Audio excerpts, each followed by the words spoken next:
person next to you, why would you as a presenter need to improvise? Alright, who would like to share with the rest of the group, why would you as a presenter need to improvise? Excuse me? Because we live with ESCOM. Because you work with ESCOM. Live with ESCOM. Live with ESCOM, yes. Thank you. So you might be in the middle of a presentation and the power goes out.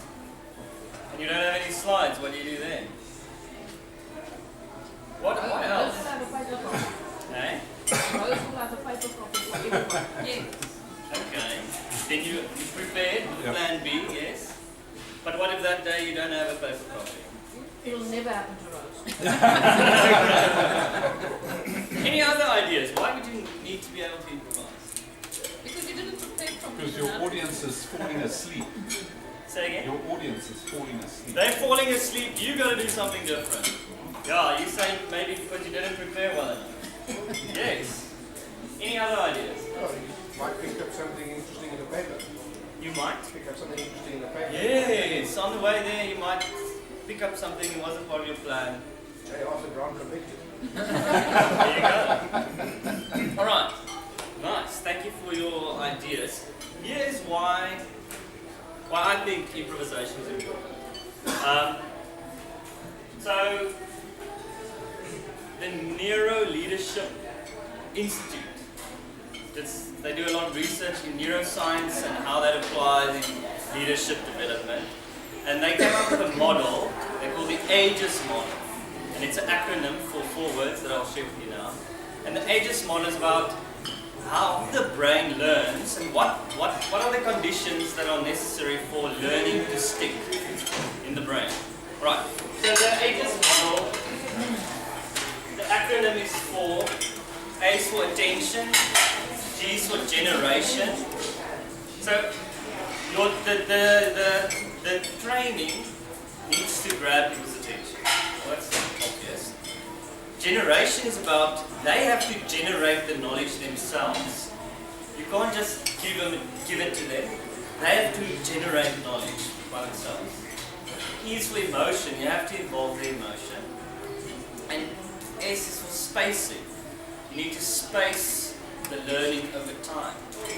Alright. Now, how we as Plain Mantis, so our company is called Plain Mantis, how we design our learning processes are as follows. We call this the shift model. Excuse me, can you put the board a little bit in the center? Yes. Thank you. That's better. Yeah, thank you. So the shift model is about structure. You need structure in your presentation, but you also need participation. So if you have low structure and high participation, you have gains. So a lot of team building, there's a lot of participation, but there's no real structure to it. So people participate, but it's not structured for learning, so they just play games. So if you have low participation and low structure, you have a lecture.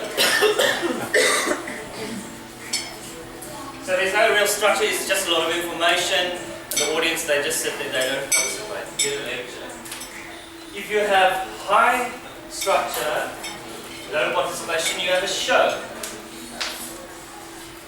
So a lot of motivational speakers, the whole story is very well structured, but the audience, they still just sit there. They don't participate. It does have an effect. It might evoke some emotion. It might grab their attention.